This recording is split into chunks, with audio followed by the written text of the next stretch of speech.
बहुत बड़ी बात है, बहुत बड़ी बात है। सुबह से ही देखिए जरा तस्वीरें आ रही हैं, वो तो हम आपको दिखा ही रहे हैं, लेकिन अब एक बार नेताओं के जो दावे हैं उन पर भी चर्चा की जा सकती है। अमृत के पास चल सकते हैं। हाँ, अमृत और पलक हमारे साथ दोनों बने हुए हैं। एक बार अमृत और पलक का रुख करेंगे। पलक, अभी जनसुराज की बात हो रही थी, जरा पार्टी कार्यालय की अगर आप हमें तस्वीर बता सकें कि वहां पर क्या है, और अगर कोई कार्यकर्ता सुबह पहुंचा हो, मुझे लगता है आज पहुंचे नहीं है कार्यकर्ता। इसी तस्वीर के साथ पलक से भी हम एक अपडेट ले लेते हैं। पलक, आपके पास कोई जानकारी है, क्या है वहां पर तस्वीर, बताइए।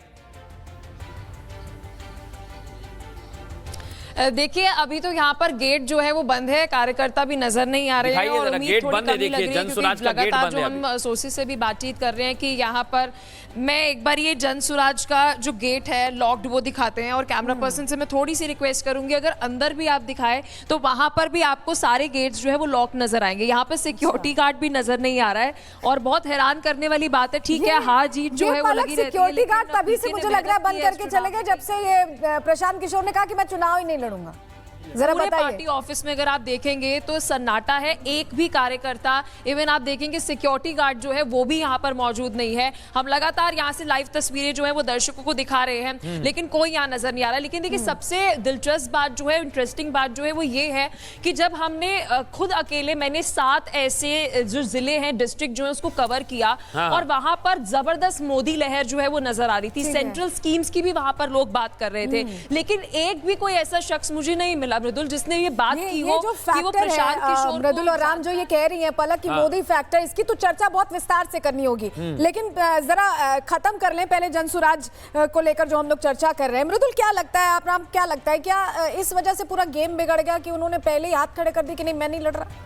नहीं, कई चीजें हैं, बहुत सारे फैक्टर हैं। देखिए, लड़ भी लेते तो भी क्या हासिल होता, ये निर्भर डर था उनको, मुझे और नहीं, वो उन्हें मालूम था कि फिर दोबारा अगले चुनाव में आएंगे या नई बात लेकर आएंगे तो फिर कहने के लिए कुछ बचेगा नहीं, क्योंकि वो जमानत के इर्द गिर्द ही कहीं सिमट कर रह सकते थे। अगर तेजस्वी के सामने सीट पर जाते तो जाहिर बात है कि तेजस्वी को थोड़ा बहुत समय अपनी सीट पर देना पड़ता, लेकिन फर्क ये पड़ता कि जब वो मतपेटियां खुलती या ईवीएम खुलती तो फिर ये कहने के लिए नहीं रह जाता कि भाई मैं चुनाव में नहीं था। अब अगले चुनाव में तो ये भी कहकर आ सकते हैं कि मैं चुनाव में जाऊंगा, हो सकता है कि बूस्ट हो जाए। तो नेता थोड़े से कुछ चीजें बचा कर रखते हैं, क्योंकि उन्हें जमीनी स्थिति पहले से पता होती है कि बिहार की जनता का मूड क्या है और हमारा संगठन क्या है। सबसे महत्वपूर्ण ट्रायल वाला चुनाव है, बिल्कुल सबसे महत्वपूर्ण होता है वो कैडर, जिसके आधार पर बीजेपी चुनाव लड़ती है, जिसके आधार पर जेडीयू चुनाव लड़ रही है। आरजेडी और समाजवादी पार्टी उत्तर प्रदेश में इनका कैडर ही इतना मजबूत है कि आप समझिए कि चाहे लगभग 30% के आसपास जो वोट है वो आरजेडी लगातार लेती रही है, और एक चुनाव ऐसा था कि जहां पर वोट 40% से ज्यादा था। तो अगर आपका कैडर है तो आप ऐसे रिफ्लेक्ट करते हैं नतीजों में। मृदुल, बिल्कुल, और मैं देखिए एक बात कहना चाहूंगा, हालांकि अभी एनालिसिस करना बड़ा मुश्किल है, लेकिन हाँ, बिहार की जनता को यह बता दें कि आपको सबसे सटीक एनालिसिस हम बताएंगे, जल्दबाजी नहीं करेंगे, सबसे सटीक आंकड़े बताएंगे। आप किस क्षेत्र के हैं आप बताइए, आप चंपारण के हैं तो पश्चिम से लेकर पूर्व की जानकारी हम आपको देने वाले हैं। और रही बात जनसुराज की, अलग अलग पार्टियों की, इस बार तेज प्रताप यादव की चर्चा जब बिहार चुनाव होगा तो की जाएगी। तेज प्रताप यादव ने मुश्किल कर दिया आरजेडी का, बहुत जगह बहुत सारी ऐसी सीटें हैं जहां पर मुश्किल में ला दिया होगा आरजेडी को, ये आंकड़े बताएंगे। या तेज प्रताप यादव की प्रासंगिकता हमें सिर्फ सोशल मीडिया और जो मीडिया में चर्चा का विषय थी वही थी, बहुत कुछ आना बाकी है सामने, सिर्फ और सिर्फ कुछ घंटों का इंतजार बाकी है। अब तो 1 घंटे से कुछ थोड़े बहुत मिनट ज्यादा है सलोनी, उसके बाद पूरी चर्चा हम करेंगे, चाहे सीमांचल हो, चंपारण हो, कोसी हो, भोजपुर हो, मिथिलांचल हो या फिर पाटलिपुत्र। हर तस्वीर साफ करेंगे। और जो आप जिक्र भी कर रहे हैं कि क्या तेज प्रताप कुछ चेंज कर पाए हैं, क्या सम्राट चौधरी जीत की ओर जा रहे हैं, विजय सिन्हा का क्या होने वाला, मैथिली ठाकुर कहां जा रही हैं, तेजस्वी कितनी टक्कर दे पा रहे हैं, 18 तारीख का जो उनका दावा है कि वो शपथ लेंगे वो कितना सच्चा है। हर तस्वीर राम हम पूरी सटीकता के साथ, पूरी जानकारी के साथ दर्शकों के सामने रखेंगे, क्योंकि हमें बिल्कुल जल्दी नहीं है, हम सटीक आंकड़ों के साथ ही आएंगे। ये बहुत जल्दबाजी वाले जो चैनल हैं वो हो सकता है कि आपको पहले घंटे में बता दें कि 150 सीटें कौन जीत रहा है। ये अगर आपको देखना है तो फिर आप वहीं जाइए।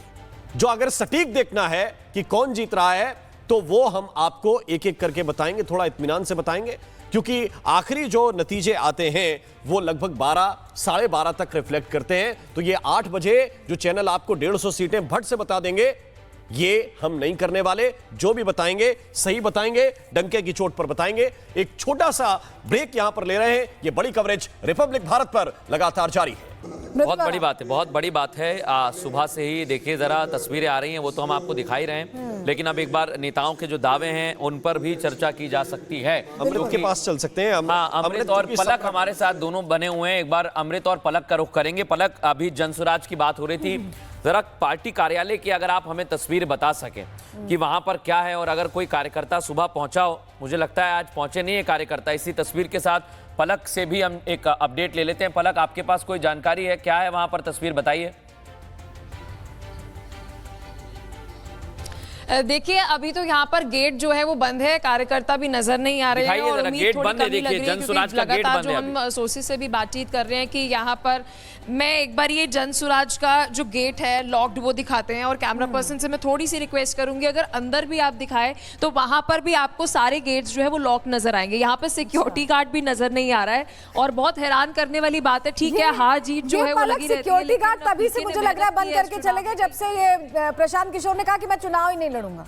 जरा पूरे बताइए। पार्टी ऑफिस में अगर आप देखेंगे तो सन्नाटा है, एक भी कार्यकर्ता, इवन आप देखेंगे सिक्योरिटी गार्ड जो है वो भी यहाँ पर मौजूद नहीं है। हम लगातार यहाँ से लाइव तस्वीरें जो है वो दर्शकों को दिखा रहे हैं, लेकिन कोई यहाँ नजर नहीं आ रहा। लेकिन देखिए, सबसे दिलचस्प बात जो है, इंटरेस्टिंग बात जो है वो ये है कि जब हमने खुद अकेले, मैंने 7 ऐसे जो जिले हैं, डिस्ट्रिक्ट जो है उसको कवर किया, और वहां पर जबरदस्त मोदी लहर जो है वो नजर आ रही थी। सेंट्रल स्कीम्स की भी वहां पर लोग बात कर रहे थे, लेकिन एक भी कोई ऐसा शख्स मुझे नहीं मिला मृदुल जिसने ये बात की हो कि वो प्रशांत किशोर, मृदुल और राम जो ये कह रही हैं पलक की मोदी फैक्टर, इसकी तो चर्चा बहुत विस्तार से करनी होगी, लेकिन जरा खत्म कर लें पहले जनसुराज को लेकर जो हम लोग चर्चा कर रहे हैं। मृदुल, क्या लगता है, आप राम क्या लगता है, क्या इस वजह से पूरा गेम बिगड़ गया कि उन्होंने पहले ही हाथ खड़े कर दिए कि नहीं मैं नहीं लड़ रहा?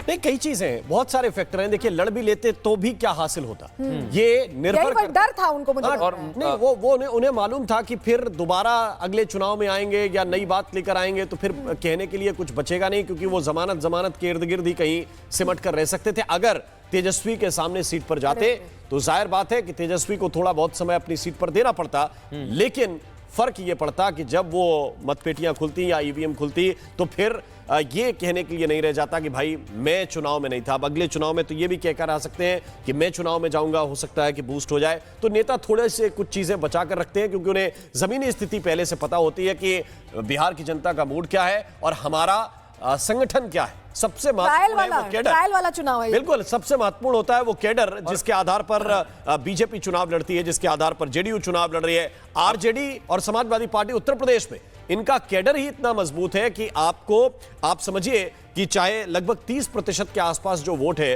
वो आरजेडी लगातार लेती रही है, और एक चुनाव ऐसा था कि जहां पर वोट 40% से ज्यादा था। तो अगर आपका कैडर है तो आप ऐसे रिफ्लेक्ट करते हैं नतीजों में। मृदुल, बिल्कुल, और मैं देखिए एक बात कहना चाहूंगा, हालांकि अभी एनालिसिस करना बड़ा मुश्किल है, लेकिन हाँ, बिहार की जनता को यह बता दें कि आपको सबसे सटीक एनालिसिस हम बताएंगे। जल्दबाजी नहीं करेंगे, सबसे सटीक आंकड़े बताएंगे। आप किस क्षेत्र के हैं आप बताइए, आप चंपारण के हैं तो पश्चिम से लेकर पूर्व की जानकारी हम आपको देने वाले हैं। और रही बात जनसुराज की, अलग अलग पार्टियों की, इस बार तेज प्रताप यादव की चर्चा जब बिहार चुनाव होगा तो की जाएगी। तेज प्रताप यादव ने मुश्किल कर दिया आरजेडी का, बहुत जगह बहुत सारी ऐसी सीटें हैं जहां पर मुश्किल में ला दिया होगा आरजेडी को, ये आंकड़े बताएंगे। या तेज प्रताप यादव की प्रासंगिकता हमें सिर्फ सोशल मीडिया और जो मीडिया में चर्चा का विषय थी वही थी, बहुत कुछ आना बाकी है सामने। सिर्फ और सिर्फ कुछ घंटों का इंतजार बाकी है। अब तो 1 घंटे से कुछ थोड़े बहुत मिनट ज्यादा है सलोनी, उसके बाद पूरी चर्चा हम करेंगे, चाहे सीमांचल हो, चंपारण हो, कोसी हो, भोजपुर हो, मिथिलांचल हो या फिर पाटलिपुत्र।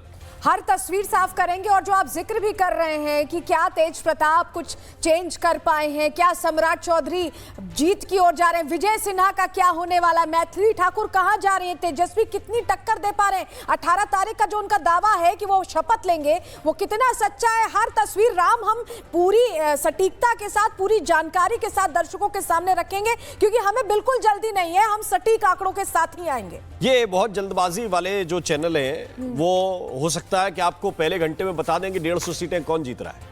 ये अगर आपको देखना है तो फिर आप वहीं जाइए। जो अगर सटीक देखना है कि कौन जीत रहा है तो वो हम आपको एक एक करके बताएंगे, थोड़ा इत्मीनान से बताएंगे।